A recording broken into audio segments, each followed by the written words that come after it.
With the hype of Burn the Witch slowly coming to an end, and the patience of waiting for the Bleach anime coming to return reaching its peak, I thought it was a good idea to see where Bleach its epic adventure eventually really started.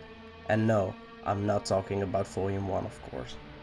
We 250 subscribers, which is totally amazing, and for this occasion I wanted to do a Q&A where you guys get to know me better, and if you ask the question, maybe you can give the answer yourself so I can get to know you guys better, which will be totally cool. And yes, let's do that next week. I will also put it on Twitter and Instagram, so I have enough questions for next week. But yeah, that's what we're going to do next week. But for now, let's get into this Bleach video.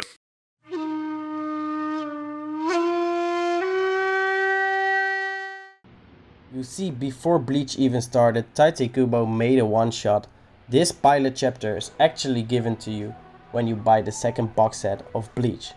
And now that I have finally read it, I am more than ready to share my thoughts on this one shot. But be aware of some major spoilers if you are willing to read it yourself. First and foremost, let's all take a look at the similarities this one shot has with the Bleach universe we all know and love.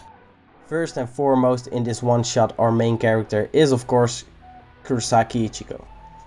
And as we can all probably remember since the beginning, he has been able to see ghosts. Secondly, he meets Rukia, which happens to be a Soul Reaper. Thirdly, there are hollows. Actually, this whole pilot chapter really resembles the incidents that happened between Orihime and her brother. That's probably because Orihime is nearly in the same situation as back then. For example, she is in trouble because one of her relatives has turned into a hollow. In this case, it's her father, but the reason why he turned into a hollow is practically the same.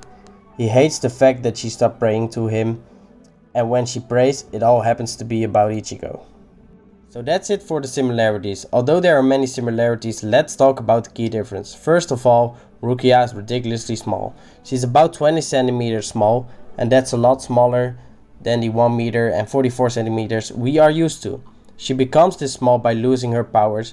She had to protect some spirits or holes from a hollow. When she did that, she released all her energy, and in return she had to minimize her body. Secondly, Ichigo isn't able to return to his body at will. Only Rukia is able to return his soul to his body. Thirdly, instead of Orihime being able to return to her body when her chain of fate is still attached, she is unable to do that and dies by falling off a stair. And lastly, the duty of Soul Reaper has changed a bit. The Soul Reapers are responsible for cutting the chain of fate from the body. This way the soul can go to the Soul Society. And instead of performing a ritual to go to the afterlife, the soul gets a bus ticket. Anyway, it was kind of strange, but that's how it is. My overall thoughts on this one shot is pretty solid. However, I am glad that Tite Kubo and I guess his editors decided to change a few things before turning Bleach into an actual series.